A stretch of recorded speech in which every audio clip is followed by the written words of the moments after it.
So Lindsay Lohan, this interview was back in 2013, and it's kind of come up again because she's, obviously comedians, they'll take a pop at people, but I thought this was just really cruel and bullying and nasty, and it completely takes away from the fact that alcoholism or any kind of addiction is an illness, and I just think we've got that might be 2013, but I feel like this is not okay, and I think women specifically kind of get into the position where it's on chat shows or whatever being shut down, being made small. It is an uncomfortable watch. 2013, we had Twitter then, and it kind of, we didn't have some of the movements we've had, Me Too movements and all the rest of it, and some of the sensibilities that we now have.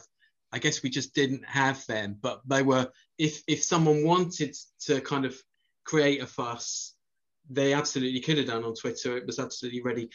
I mean, I do remember the coverage at the time was that, Lindsay Lohan was sort of, yo-yoing out of rehab. And I just think that, maybe the kind of the deaf ear to it was a sort of, a kind of antipathy towards Hollywood as much as anything else. And this, obviously, that show is a very Hollywood in show. Those guys obviously know each other.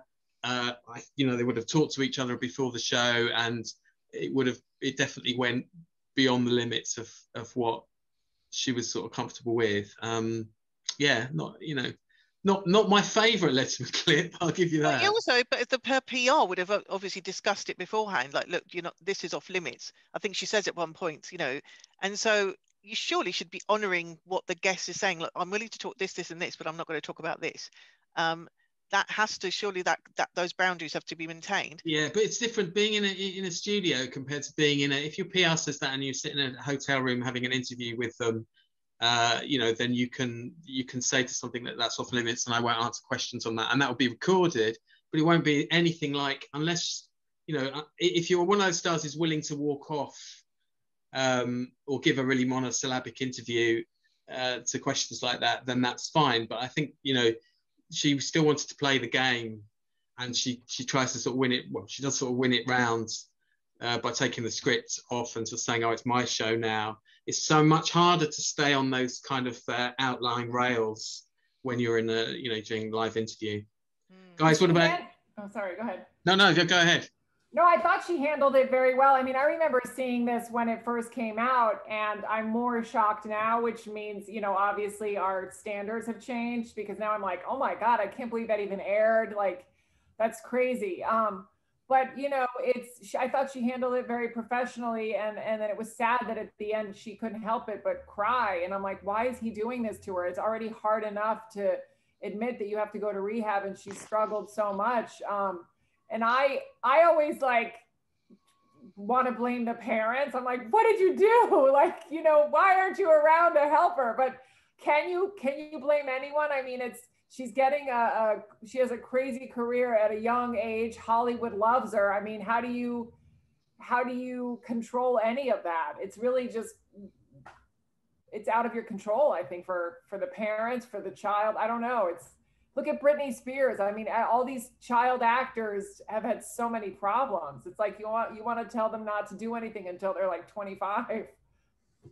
It's all the stress of it. Like, I think it's underestimated how much stress, even though obviously we all think it's like glamour and what an amazing lifestyle, but you have to do shoots starting at whatever time in the morning to whatever time at night, and then you're straight onto next one, and you're always moving around, and the pressures of life, I think you never get a breather, and you never get time to yourself, and I think that must have really bad damage on your just mindset and probably mental well-being. And I think that we're so caught up in the glamorization of Hollywood that you sort of forget, and just celebrity life, I think, that we sort of forget that it sounds a bit like, oh, poor celebrities, but it's I do think sometimes that we don't take that. We had that all here with on a very different level, but all the people on Love Island that end up committing suicide after it because they suddenly have fame thrust upon them. And I think we don't really think about that level. But I mean, that interview was just bullying.